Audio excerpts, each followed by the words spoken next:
Hello, I'm Rob. I'm James, We are Marsicans. and you're watching Toasted.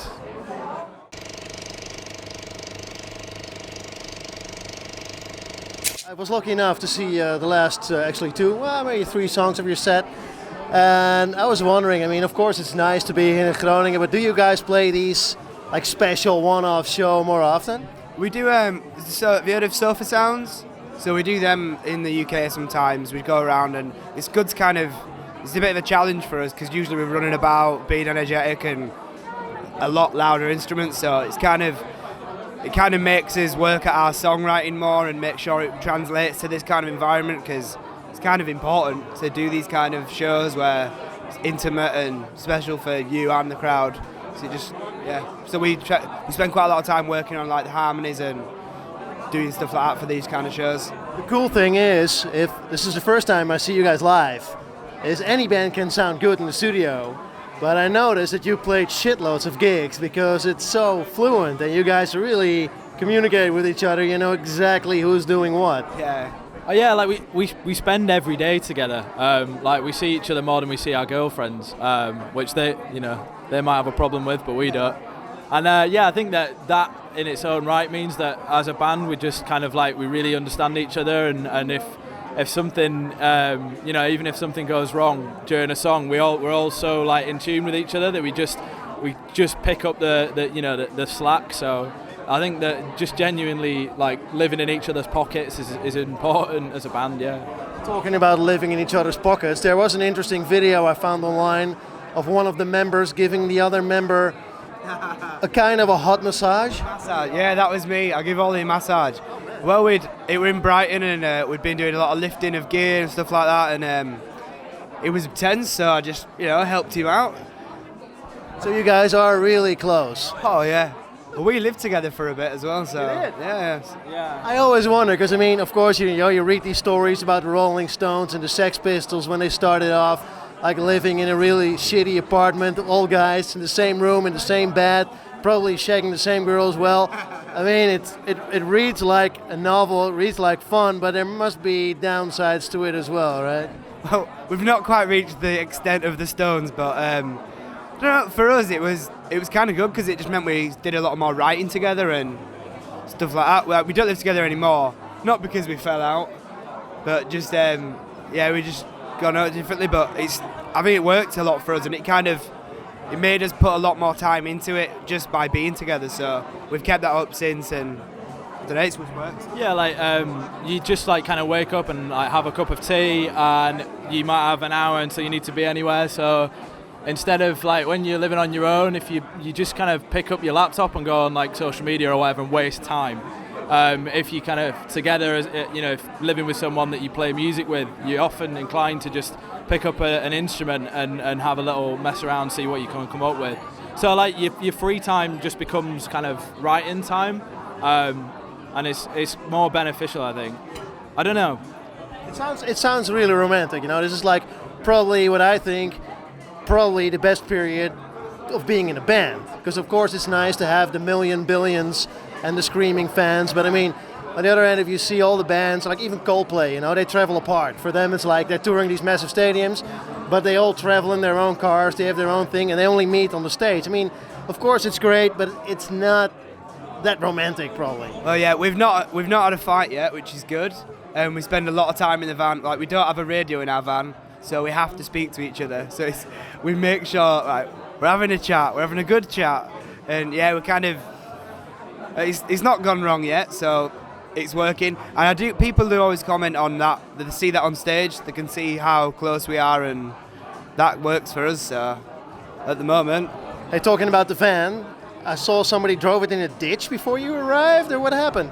Yeah, so last night we're staying in an Airbnb when we're in Holland, or a few different Airbnbs actually, but when we arrived last night where we're staying, which is a couple of miles from here, it was really dark and unfamiliar, and we accidentally drove the van into a ditch.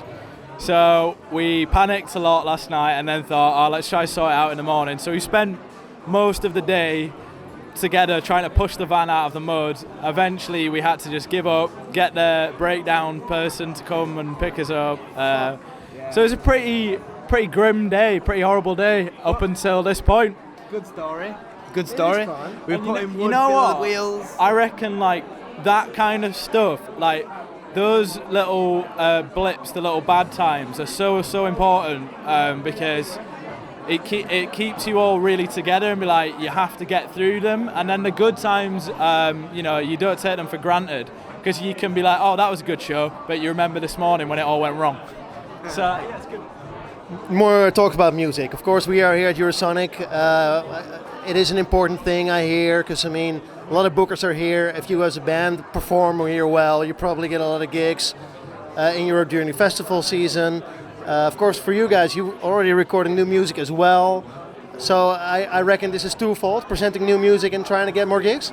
Yeah, so the EP we've just brought out, the Absence EP, has been out since October, and Swimming's currently out now, and so we've Get a lot of airplay here on the radio, actually. 3FM, Indie XL, stuff like that, so they've picked up, which is great. So yeah, we're just kind of hoping we get some more shows and interest elsewhere, and at the end of this week we've got a show in Paris, so we're just kind of hoping this week kind of, get some attention to us, and hopefully we'll go from there. But So this is actually the start of conquering mainland Europe for you guys.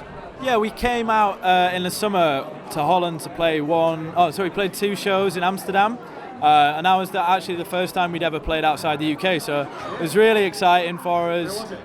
We played at in-store in Concerto Concerto Records during the day, and then we went straight to the Sugar Factory to play, which was cool. And everyone was so lovely to us, and packed as well. The venue was like really, really busy. So that reception for our first venture outside the UK was crazy, and we just needed to come back as soon as the planets aligned. So Eurosonic's a great opportunity to come out and play in front of new faces, and I think that it's something we really, really want to do, just play every gig that we possibly can everywhere in the world. So this is a good starting point, I think. Hey, I also read that you guys recorded some new music. You were in the studio probably. Are you guys actually working on an album? Not directly. So there will be an album at some point, but we're really at the stage now where we just want to kind of grow as a band, and also we want our kind of audiences to grow with us. And I think that we don't want to rush a debut record. We have stacks of songs that we are accumulating, but we want, when that time comes, we want it to be right. We're quite... You want to get one debut album, don't you? So we don't want to just kind of... We could release one now, but we've got... Every time we write a new song, we're like, oh, that's different. And I don't know, we're constantly changing. So at the moment, we're just kind of building our repertoire and just trying to see where we can go with this. But So how does it work for you as a band? I mean, do you all write songs, or is it like is it a group effort, or is it like 1 or 2 guys who bring in the most songs? bit of both. It's usually us two who bring in the idea, and then us two, the other guy, who'll be like, all right, how about this, this, and this, and then we all get in a room together and just see what happens. But sometimes it can be done in 20 minutes. Sometimes it can take 4 weeks on one song, and it's just, there's no real trick. But yeah, every song's different. It definitely is, and that makes me wonder if you want to work on an album. Of course, I like a lot of variety in my albums. You know, I mean, on the other hand, we're big fans of that too. Kind of, so, quite a lot of albums. You know, oh, it was good, but you get bored halfway through because it's just the same trick. So we're trying to kind of not fall in. We're trying to not let ourselves do that, because you can easily do that when you're writing. Well, I did that and that sounded good, so I'll do that again. But we're all very, actually, to each other, we're like, no, you've done that recently. Do something else. So we're kind of good at picking up on each other's, if we're getting lazy a bit, and you're like, oh, I'll do this. And you're like, no, do something else. hey, what I found the first thing when I started looking for you guys, dirty pop from the north of England. So like, it's really difficult when someone asks you to define your music. And like, a lot of people would probably refer to us as being like an indie band or an indie pop band.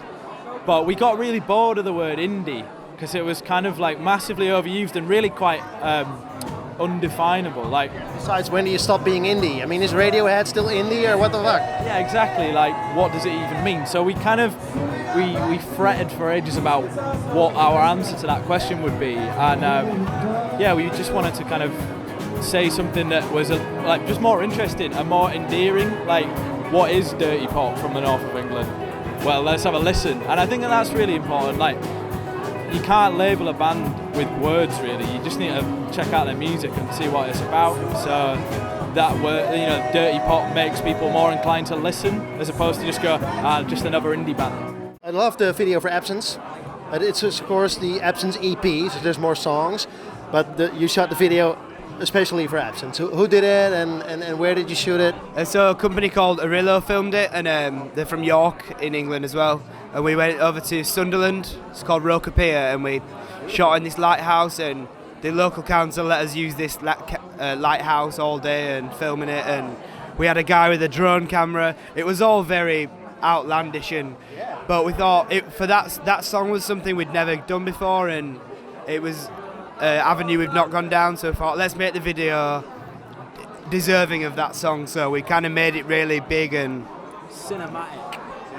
Yeah, well, the song was like the most dramatic and most kind of almost ballad-esque thing we'd ever written, and it needed a video that was like really kind of cinematic, and Arillo just nailed it. It was really quite emotional, like watching it for the first time, because I suppose you write a song like that in your bedroom and you never really expect that there's going to be like a short film to go along with it or anything. It must be probably the same as driving your car here and listening to your own song on the radio, right? It's great. Like when we were setting up our song we're on in here, and we're like, oh, that's pretty cool. Must be weird. Yeah, cool, it's like definitely cool. Yeah.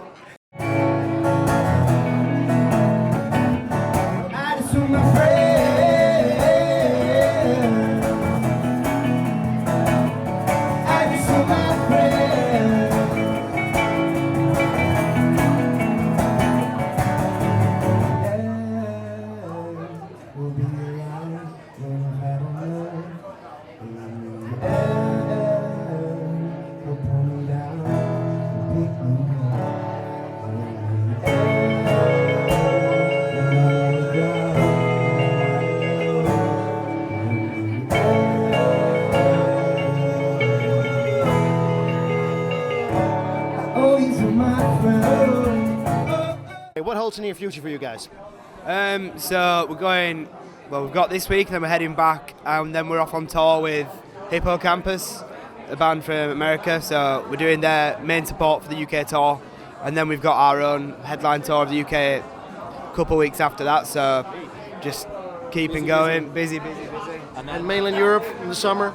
Yeah, well, hopefully. I mean, we'll fall into kind of like festival season then for like the UK. So if we get the time to come out and play some mainland Europe shows or any of the festivals, then we would, we'd love to come and do that. See how this week goes. Yeah, we'll just have to wait and see, man. Like our entire lives are just like, let's see what happens. So you don't seem very disappointed so far, so you're probably doing something right. Yeah, I mean, it's the most exciting thing that we've ever had the privilege of doing. So past the end of the UK headline tour, we have no idea really what might come. We've got new music recorded, and that will be released sporadically. Yeah, what was that quote actually? So we spent some hours in the studio recording new music, or no, basically drinking tea and discussing the taste of Jaffa cakes. Yeah, well, that's pretty much all we do. The music's just a byproduct of drinking tea, really, but we're so English in our tea habits. Like yesterday, we went to a supermarket, to a Jumbo, and firstly we went in the exit. We walked in the exit, and everyone looked at us, and we had to go out and go in the entrance. Said sorry in a very English way, and then we spent probably 20 minutes trying to find English tea, because we can't survive without it. It only came in boxes of 20, and we were like, what? So we bought 2, but we've nearly run out, and we only got it last night. So yeah, tea's important. The band kind of crumbles to a halt unless we have tea. Yorkshire tea is our favourite brand of tea. Well, that's good to know. Hey, thanks so much for your time, and next time bring your Yorkshire tea. We definitely will do. I'll make you a cup.